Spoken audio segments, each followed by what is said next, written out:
आज हम उस कहानी की बात करने वाले हैं जिस कहानी को बहुत दिनों से मैंने कंटिन्यू नहीं किया। अरे मजाक aside, let's talk about the story. जिस कहानी में किस्मत को बदलने के लिए पैसे की नहीं, प्यार की किस्मत को बदलने के लिए कुछ ऐसा करना पड़ रहा है जिसके बारे में प्रिंसेस को पता भी नहीं। आखिरकार ऐसे क्या थी उसकी किस्मत में जिसके कारण उसके फॉर्च्यून टेलर मतलब भविष्यवाणी बताने वाली जादुई चुड़ैल ने बोला कि भाई आप जाओ उस जगह जहाँ मिलेगा आपको जीवन साथी। चलिए उसी कहानी को शुरू करते हैं। हम देखते हैं कि एक प्रिंस जिससे वे प्रिंसेस की बात होती है वो इलाया को जाते देखते हैं। वो समझ चुके होते हैं कि इलाया ब्लॉडेन सबसे ज़्यादा महंगे परिवार और शान और शौकत में जीने वाले घर से आने वाली को वो कुछ पैसों की राहत दे रहे थे। जब प्रिंसेस ये चीज़ देखती है तो वो हैरान रह जाती कि आखिरकार उस फॉर्च्यून टेलर ने क्यों कहा कि अगर तुम पश्चिम जाओगी तो तुम्हारे साथ सिर्फ अच्छी ही चीज़ें होंगी। आखिरकार ऐसी क्या बात थी, वो सोच में पड़ जाती है। अच्छी चीज़ें, पता नहीं, लगता है हो सकता है ये स्टोर बहुत सक्सेसफुल होगा। लगता है इसी वजह से उन्होंने ये बात बोली होगी, वरना मुझे भी नहीं पता कि क्या उनके दिमाग में आया। चलो घर चलते हैं, वो बोलती है। यस माय लेडी, आप जैसा बोले वैसा करते हैं। उसके नौकर को फिर वो घोड़ी दौड़ाने के लिए कहती है और फिर वो वहाँ से निकल जाती। यह प्रिंस जो इस सब कुछ देख कर के हैरान से रह गए थे, वो बस समझने की कोशिश कर रहे थे कि आखिरकार वो थी कौन परी जिसने इतनी बड़ी मदद की उनकी। प्रिंसेस जब अपने घर लौटती है और अपने कैसल के पास आती है तो वो हर चीज़ को याद करने लगती है जो उसने इतने दिनों में गलत किया। इलाया, अचानक से एक आवाज़ आती है। जब प्रिंसेस उतर रही होती है तो वह अपनी नज़रों को उठाते हुए देखती है कि वो कोई और नहीं, उसका भाई था। भाई, आप? उसके भाई को देख करके इलाया कहीं ना कहीं अंदर ही अंदर टूट सी रहती है। हेनली ब्लॉडेन जो उनका भाई था, जिसको वो समझ नहीं पाई थी इतने दिनों में, उसके पास तो वो टैलेंट है जो इस पूरे राज्य में किसी के पास नहीं है। और सबसे प्यारा मेरा भाई, मैं उसकी छोटी सी बहना। जब मैं छोटी थी तो वो हमेशा मेरा ध्यान रखते थे और कितने भी मेरे पेरेंट्स बिजी रहते थे तो वो मेरे दूसरे पेरेंट बनने के लिए हमेशा तैयार रहे। उन्होंने तो अपना एकेडमी में घुसना भी मेरी वजह से देर से किया क्योंकि वो मुझे लेके बहुत ज़्यादा परेशान थे। पर तब तक ही जब तक मैंने वो बहुत बड़ी गलती ना की, जब मैंने रिहाट के लिए अपनी पूरी दुनिया छोड़ करके अपने माँ बाप से दुश्मनी मोल नहीं ली, तब तक वो मेरे साथ थे। तो क्या तुमने रिहाट के साथ अब सब कुछ सही कर लिया? तुम्हें पता भी है कि मैं कितनी चिंता में था। तुम आई घर में और 1 महीने तक रोती रही और कमरे से निकल नहीं रही थी और अचानक से तुम बाहर चली गई बस ये फालतू के तोहफे लाने के लिए, रिहाट के लिए। नहीं, ऐसा कुछ भी नहीं, ये सारे तोहफे मेरे लिए हैं। पहली बार हेनली ब्लॉडेन हैरान था। आखिरकार क्या क्या बोल रही हो हेनली? भैया, मुझे माफ़ कर दीजिए, मुझसे बहुत बड़ी गलती हो गई। पर अचानक से इस बर्ताव को देख करके हैरान था कहीं ना कहीं ब्लॉडेन। मुझे मेरी बेवकूफ़ी के लिए माफ़ कर दीजिए, परिवार की नहीं सुनने के लिए और आप सभी लोगों को इतनी चिंता में डालने के लिए मुझे माफ़ कर दीजिए ना भैया। जो भी हुआ ना, वो सिर्फ मेरी वजह से हुआ। मुझे नहीं पता था कि मुझे ऐसे नहीं करना चाहिए था, पर मुझे माफ़ कर दीजिएगा। यहाँ अपनी छोटी सी बहन को रोते देख के कैसे ही न एक भाई का दिल पिघलेगा।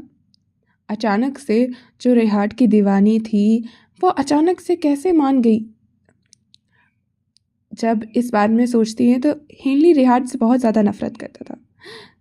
कहीं ना कहीं शायद वो बहुत पहले ही समझ गया था कि वो एक अच्छा इंसान नहीं, और उन्होंने समझाते हुए बोला भी था कि वो एक अच्छा इंसान नहीं है।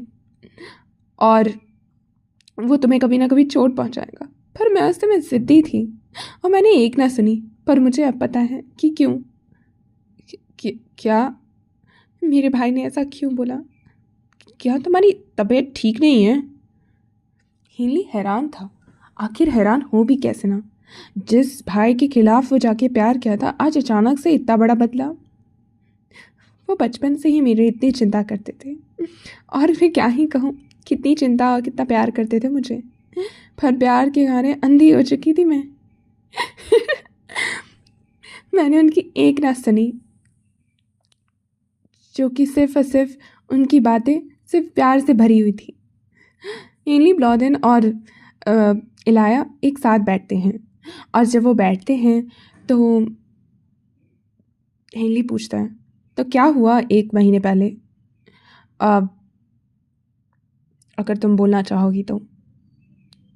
जब वो याद करती है कि रिहाट को से किस कंडीशन में देखा था, तो फिर वो बस इतना ही बोल पाती, कुछ बहुत बुरा, कुछ बहुत ज़्यादा ही बुरा। पर मैं कुछ बता नहीं सकती थी। मैं सब कुछ बताना चाहती थी, फिर भी। क्या मैं आपको बाद में बता सकती हूँ भैया?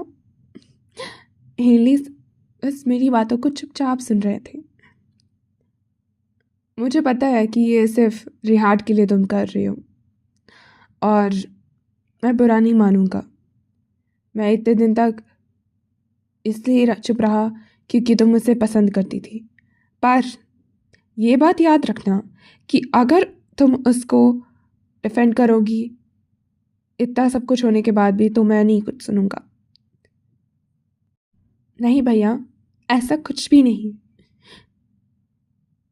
आपने सही समझा कि रिहाट के साथ मेरी लड़ाई हुई है, और मैंने अभी इतना सोच लिया है कि मैं आपको सब कुछ नहीं बता सकती जब तक मैं सारे मामले को क्लियर नहीं कर लेती। पर अभी के लिए आप इतना ज़रूर समझ लीजिए कि मैं इस इंगेजमेंट से छुटकारा चाहती हूँ, और मैं वेडिंग प्रिपरेशन रोकना चाहती हूँ। क्या? हेली हैरान था।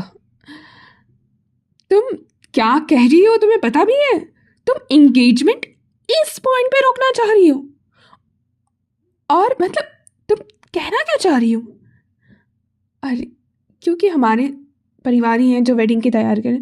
मैं चाहती हूँ कुछ दिनों के लिए डिले कर दिया जाए, और जब तक हम दोनों एक दूसरे के बीच में जो भी बात है वो ढंग से ना कर लें, तब तक हम लोग कोई भी शादी ना करें। क्योंकि मैं एक दुखी शादी करने से और एक अनहैप्पी मैरिज से तो बेहतर रहेगा कि मैं कुछ दिनों के लिए इस प्रिपरेशन पे थोड़ा सा पॉज डाल दूँ। मैं मार्कस टेरेसिनियन के पास जाऊँगा और इस बारे में बात करूँगा। तुम थोड़े दिन इंतज़ार करो। नहीं भैया, मैं खुद रिहाट को बताना चाहती हूँ इस बारे में। आप कुछ भी मत बताना, मैं खुद उससे बात करना चाहती हूँ। और हाँ, मुझे अपने मम्मी पापा को भी खुद से बताने दीजिए। मैं आपको थोड़ा सा भी परेशान नहीं करूँगी। आप मुझे थोड़ा सा तो भरोसा रखिए। जैसा तुम चाहो वैसा ही करो, मुझे कोई तकलीफ़ नहीं। अचानक से एक ऐसी चुप्पी बैठ गई जो समझ ही नहीं आया कि क्या कहें। इतनी चुप्पी होने के बावजूद, क्योंकि आज तक हम दोनों एक दूसरे के सामने नहीं बैठे, मैंने अपने भाई से बात की हुई अरसों बीत गए। इस बात पे फिर इलाया देखती है कि एक पैकेज है, और फिर वो बोलती है, ओह हाँ, ये तो मैं भूल ही गई। हेनली, ये आपके लिए। क्या? क्या लाई? ये कुछ ज़्यादा खास नहीं है, पर मैंने आपके लिए एक तोहफा लाया है। हेनली कुछ समझ नहीं पा रहा था क्या लाया है होगा तोहफा। एक ग्लोब जैसा दिखने वाला। कोई भी रिएक्शन नहीं दे रहे। लगता है मुझे उनसे पूछ कर कोई चीज़ लानी चाहिए थी। मुझे माफ़ कर दीजिएगा कि मैंने आपको पहले नहीं बताया, पर मुझे कुछ काम है, इसी की वजह से मैं क्या जा सकती हूँ। बुरा नहीं मानिएगा तो फिर मैं चलती हूँ। जब हेनली देखता है अपनी बहन को जाते हुए, तो उस समय तो उसने कुछ नहीं बोला, पर जब वह उस तोहफे को देखता है तो मुस्कुराहट को छिपा नहीं पाता। उस तोहफे में उसकी और उसकी बहन की एक छोटी सी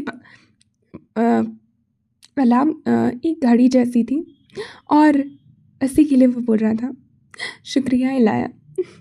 आखिरकार एक भाई अपनी बहन से कैसे ही ना प्यार करे। पर इलाया समझ नहीं पा रही थी कि वो माफ़ी मांगे तो किस मुंह से मांगे, जिस परिवार को उसने इतने दिन तक दरकिनार किया। मैंने कितनी कॉन्फिडेंस से कहा था कि मैं रिहाट से रिश्ते तोड़ लूँगी, पर एक जॉइंट बिजनेस था जिसके वजह से एंगेजमेंट हुआ। तो इतना तो आसान नहीं रहेगा सब कुछ तोड़ना। अगर हम लोग सबसे ज़्यादा अमीर होने के बावजूद भी इश्तार फैमिली से हम कमज़ोरी हैं, क्योंकि उनके पास हायरार्की की पावर है। वो राजा महाराजा के बड़े पास पढ़ते हैं, और हम अमीर होने के बावजूद भी एक काउंट की फैमिली है। तो इतना आसान नहीं रहेगा रिश्ते तोड़ना। और करंट एम्प्रेस जो रानी है, वो इतने आसानी से ये रिश्ते को टूटने नहीं देगी, क्योंकि वो भी अगर वो कोशिश करेगा कि हमारे पूरे परिवार को पूरी तरीके से स्कैम में फंसाने के लिए, कि तो हम बहुत आसानी से फंस जाएंगे और हमारे पास डिफेंड करने के लिए भी कुछ नहीं रहेगा। तो अब मैं क्या करूं? तो अब क्या करेगी हमारी प्रिंसेस? क्या वो पूरी किस्मत को बदलने के लिए कुछ ऐसा करेंगी जिसकी वजह से कहानी कुछ ऐसे मोड़ पे जा गिरेगी कि वो अपने फियांसे को बदल पाएंगी? आखिरकार ये जानने के लिए तो आपको इस वीडियो को लाइक और हमारे चैनल को सब्सक्राइब तो करना पड़ेगा, क्योंकि अगली कहानी का एपिसोड भी यही निकलेगा। और अगर आपको कोई भी शिकायत मुझसे हो जो मैं इतने दिन से गायब थी, तो उसके लिए मैं माफ़ी चाहूँगी। Anime one, I am so sorry.